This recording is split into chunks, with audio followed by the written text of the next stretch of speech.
ഇപ്പൊ പല ആളുകളുടെ ഞാൻ ഇൻഷുറൻസിന്റെ കാര്യം പറയുമ്പോൾ ഗവൺമെന്റിന്റെ ഇൻഷുറൻസ് ഉണ്ടല്ലോ, പിന്നെ എന്തിനാ വെറുതെ പ്രൈവറ്റിന്റെ എടുക്കണം എന്നുള്ളത് ചോദിക്കാറുണ്ട്. ഗവൺമെന്റിന് ഇത്രയും ഇൻഷുറൻസിന്റെ പോളിസികൾ ഉണ്ടാവുമ്പോൾ എന്തിനാ ശരിക്കും പ്രൈവറ്റ് ഇൻഷുറൻസിന്റെ ആവശ്യം?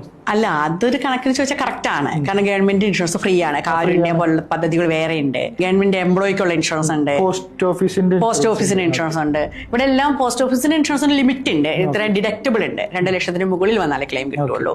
ഗവൺമെന്റിന്റെ ഇൻഷുറൻസ് ഉണ്ടല്ലോ, അതുകൊണ്ട് നമുക്ക് ഹോസ്പിറ്റലിൽ പോവാന്ന് പറഞ്ഞു. നമ്മൾ ചെല്ലുന്ന ഹോസ്പിറ്റലിൽ ഉണ്ടാവില്ല. അല്ലെങ്കിൽ ഇന്നലെ ആ ഹോസ്പിറ്റലിൽ ഉണ്ടാവും, ഇന്ന് ആ ഹോസ്പിറ്റലിൽ ഒഴിഞ്ഞിട്ടുണ്ടാകാം.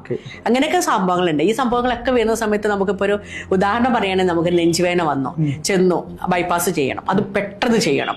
ബൈപ്പാസ് ഒക്കെ വെയിറ്റിംഗ് ലിസ്റ്റിലാവും. കാരണം അവരെന്തായാലും അത് നമ്മളെങ്കായി മുമ്പ് വന്നവർ ഇതേപോലെ ലിസ്റ്റിൽ കിടക്കുന്നുണ്ടാവാം, അഡ്മിറ്റ് ഉണ്ടാവാം, അവർക്ക് സർജറി ചെയ്യണം.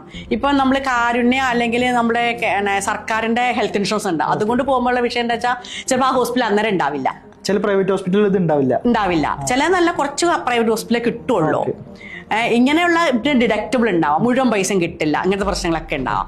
ഈ സാഹചര്യത്തിൽ നമുക്കിപ്പോൾ ഒരു നെഞ്ചുവേന വന്നിട്ടാണ് ചെല്ലുന്നത്, ബൈപ്പാസ് നമുക്കറിയാം ഒരു 3 ലക്ഷം മുതൽ മുകളിലോട്ട് വരും, അല്ല 5-7 ഹോസ്പിറ്റൽ അനുസരിച്ച. ഈ സമയത്ത് നമുക്കൊരു പ്രൈവറ്റ് ആയിട്ട് നമുക്ക് നല്ലൊരു ഹെൽത്ത് ഇൻഷുറൻസ് നമ്മുടെ കയ്യിലുണ്ടെങ്കിൽ നമുക്കൊരു ബുദ്ധിമുട്ടില്ല, മുഴുവൻ പൈസയും കിട്ടിപ്പോരില്ലേ? അത്രേ ഉള്ളൂ. അല്ല, ഗവൺമെന്റ് ഇൻഷുറൻസ് മോശമല്ല കേട്ടോ. മനസ്സിലായി. അപ്പൊ ഏറ്റവും കൂടുതൽ നല്ലത് ഒരു പ്രൈവറ്റ് എന്തായാലും ഉണ്ടാവുന്നത് ബെറ്റർ ആയിരിക്കും.